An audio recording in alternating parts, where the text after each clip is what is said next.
আসসালামু আলাইকুম। আমি মোহাম্মদ রাসেল ইমরান। আমি আজকে আপনাদের সামনে একটি অতি গুরুত্বপূর্ণ বিষয় সম্পর্কে আলোচনা করব। বিষয়টি হচ্ছে কাটা ফোড়া, অর্থাৎ গলায় বা শরীরের অন্য কোথাও যদি কাটা ফোড়ে বা কাটা লেগে যায় বা প্রেগ লেগে যায় বা অন্য কোনো কিছু শরীরের ভিতরে ঢুকে যায়, সেক্ষেত্রে আমরা কি ব্যবস্থা নিতে পারি এবং এর হোমিওপ্যাথিক চিকিৎসায় বা কি, সেসব বিষয়ে আজকে আলোকপাত করব। তো আপনারা এ বিষয়ে ধারণা লাভের জন্য ভিডিওটি না টেনে সম্পূর্ণভাবে দেখবেন। এতে করে আপনারা সঠিক ওষুধটার সম্পর্কে যেমন জানতে পারবেন, ঠিক তেমনি অনেক উপকৃত ও হবেন। চলুন আমরা জেনে আসি গলায় বা শরীরের অন্য কোনো অংশে সুচালো কোনো কাটা ফুললে কি ব্যবস্থা গ্রহণ করতে পারি এবং কি কি হোমিও ওষুধ সেবন করতে পারি। প্রথম যে ওষুধটা আমি বলবো, ওষুধটি হচ্ছে সাইলেসিয়া। যদি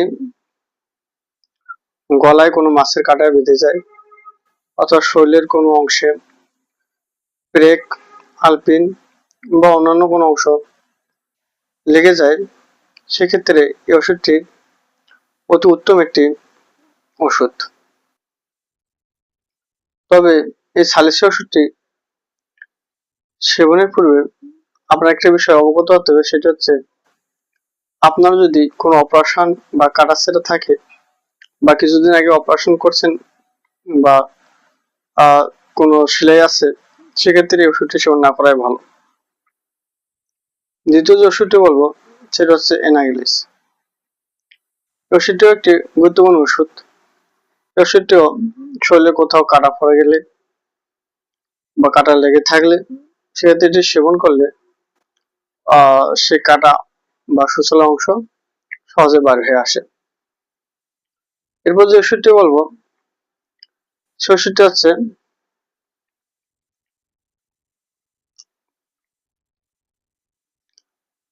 হিভারসালফ।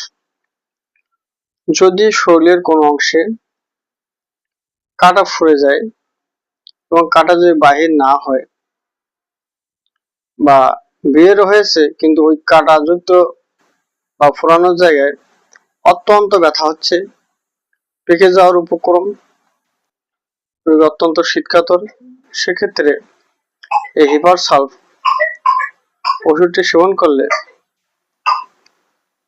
ব্যথা সহজে কমে যায়। এরপর আমি আপনাদের যে ওষুধটি বলবো সেটা হচ্ছে লিডাম্পাল। লিডাম্পাল ওষুধটিও অনেকটা গুরুত্বপূর্ণ ওষুধ। যদি কাটা ফুরে বা কোনো ব্যথা হয় বা রক্ত জমে যায়, সেক্ষেত্রেও এই লিডাম্পাল ওষুধটি ব্যবহার করলে অত্যন্ত উপকার হয়ে আসে।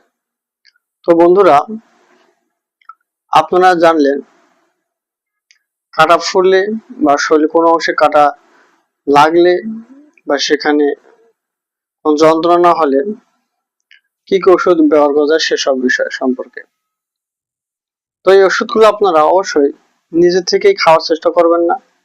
অবশ্যই ওষুধগুলো কোনো অভিজ্ঞ হোমিওপ্যাথিক ফিজিশিয়ানের পরামর্শ ক্রমে গ্রহণ করবেন, কেননা হোমিওপ্যাথির প্রতিটি ওষুধে তার লক্ষণের ভিত্তিতে প্রয়োগ করা হয়। এই লক্ষণগুলো সাদৃশ্য রেখেই ওষুধগুলো প্রয়োগ করা হয়। প্রতিটি লক্ষণ তাই পুঙ্খানুপুঙ্খানুভাবে অনুসরণ করে প্রয়োগ করা হয়। ও লক্ষণ সদৃশ প্রয়োগ না করলে দেখা যায় যে রোগীর উপকার তো হয় না, বরং কালক্ষেপণ হয়। এতে করে যেমন রোগীর বা রোগিণীর অর্থের অপচয় ঘটে, ঠিক তেমনি ডাক্তারেরও বদনাম হয়। সুতরাং আপনারা ওষুধগুলো সেবনের পূর্বে অবশ্যই আপনার পার্শ্ববর্তী কোনো অভিজ্ঞ হোমিওপ্যাথিক ফিজিশিয়ানের পরামর্শ গ্রহণ করবেন, নচেত আপনার কালক্ষেপণ হবে, অর্থ অপচয় হবে, সে সাথে হোমিওপ্যাথির ডাক্তারেরও বদনাম হবে। তো বন্ধুরা, আজকে এই পর্যন্তই। দেখা হবে আগামী কোনো ভিডিওতে কোনো একটি গুরুত্বপূর্ণ বিষয় সম্পর্কে। আর আপনাদের কোনো বিষয় জানার থাকলে কমেন্টসের মাধ্যমে জানিয়ে দিবেন। আসসালামু আলাইকুম ওয়া রাহমাতুল্লাহ।